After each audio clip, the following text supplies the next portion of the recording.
ఈయన పేరు సంతోష్ బుద్ధ. ఆర్టీసీ కండక్టర్గా పనిచేస్తూ కర్మ సిద్ధాంతాన్ని బోధిస్తున్నాడు.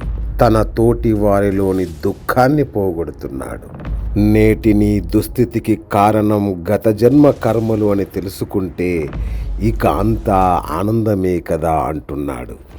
ప్రతి కర్మకు ఫలితం ఉంటుంది, అది అనుభవించక తప్పదు అని కృష్ణుడు కర్మ సిద్ధాంతం చెబితే దాన్నే న్యూటన్ చర్యకు ప్రతిచర్య అని చెప్పాడు కదా అంటాడు. వాలిని చాటుగా వధించిన రాముడు కృష్ణుడిగా చాటుగా వచ్చిన బాణానికే బలయ్యాడు. అదే కర్మ సిద్ధాంతం అంటాడు. ఎవరి కండక్టర్ బాబా? రండి తెలుసుకుందాం. సద్గురువులు, సాధు సంతులు, బాబాలు చెప్పే జ్ఞానాన్ని అలవోకగా బోధిస్తున్నాడు.